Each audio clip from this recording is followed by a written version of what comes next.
నమస్తే.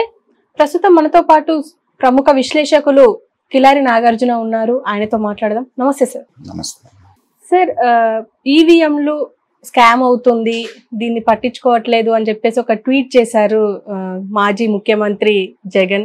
దీని గురించి మీరే ఉంటారు సార్? నిజంగానే అయ్యిందంటారు? దీని మీద ఎలన్ మస్క్ కూడా తీసుకొచ్చారు. అంటే రాజకీయ నాయకులు అనేటువంటి వాళ్ళు మాట మార్చడంలో సిద్ధహస్తులు.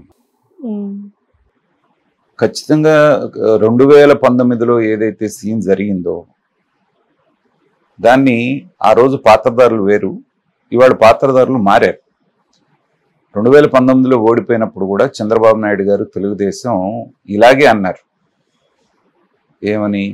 ఏదో జరిగింది, ఈవీఎంలు ట్యాంపరింగ్ జరిగినాయి, బీజేపీ వాళ్ళకి సపోర్ట్ చేసింది కాబట్టి మేము ఇంత దారుణమైనటువంటి 23 వాటికి మాత్రమే పరిమితమయ్యాం సీట్లకి, ఏదో జరిగింది, ఎవరిని అడిగినా కానీ మాకే ఓట్లు వేసామంటున్నారు కానీ సీట్ల రూపంలో రాలేదనేటువంటిది ఆ రోజున వాపోయారు వాళ్ళు. ఆ రోజున ఇదే వైఎస్ఆర్సీపీ వాళ్ళు ఏమన్నారు?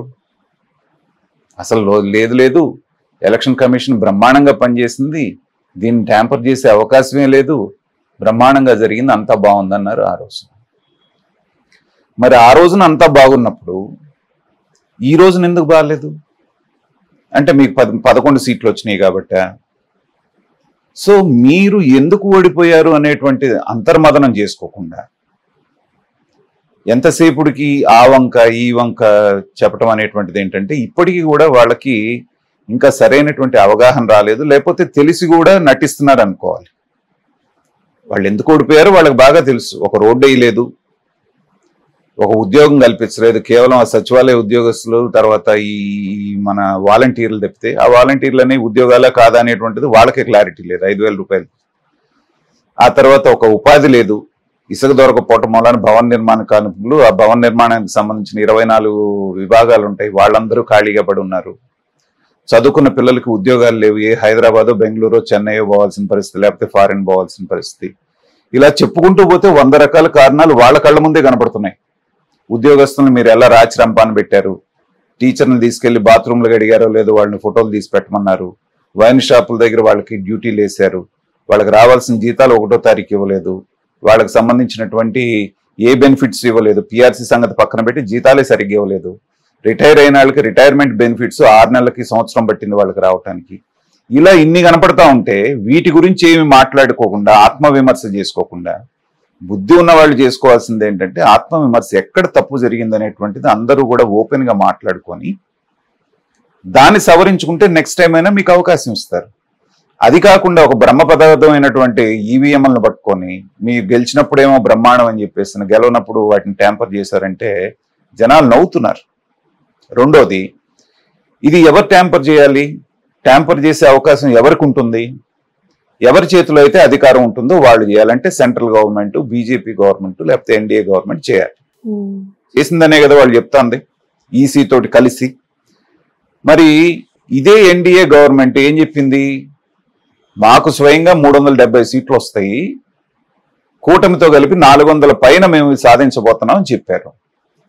కానీ వాస్తవానికి ఏమైంది? వాళ్ళకి కేవలం 240 వచ్చినాయి. చంద్రబాబు నాయుడు గారు, నితీష్ కుమార్ గారు వీళ్ళందరినీ కలుపుకుంటే 293, 94, 95 దగ్గర ఆగారు. అంటే ట్యాంపరింగ్ చేసే అవకాశం ఉంటే వాళ్ళకి ఎక్కువ సీట్లు రావడానికి వాళ్ళు ప్రయత్నం చేస్తారా గతంలో కంటే? కేవలం జగన్మోహన్ రెడ్డి గారిని ఓడించడానికి టెక్నాలజీని వాడతారా? ఇది సామాన్యమైన వాడికి ఎవరికైనా వచ్చే ప్రశ్నే కదా.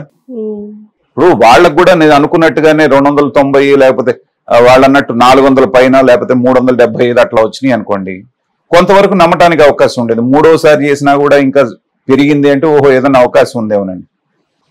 బ్రహ్మాండంగా భారత్ వెలిగిపోతుంది, ప్రపంచవ్యాప్తంగా మనకి పేరు వచ్చేసిందని చెప్పినప్పుడు అయినప్పటికీ కూడా 240కే బీజేపీని పరిమితం చేశారంటే అది ప్రజా తీర్పు కాదా? ఈవీఎంలు నిజంగా ట్యాంపర్ అయి ఉంటే వాళ్ళకి 400 వచ్చాయి కదా. కాబట్టి ప్రజల విఘ్నతని వీళ్ళు చాలా తక్కువగా అంచనా వేశారు. ఉచిత పథకాలు మనం పంచుతున్నాం కాబట్టి అందరూ గంపగుత్తుగా మనకే ఓట్లేస్తారు, మిగతా వాళ్ళందరూ కూడా ఓడిపోతారనేటువంటి ఒక భ్రమలో బతికారు వాళ్ళు.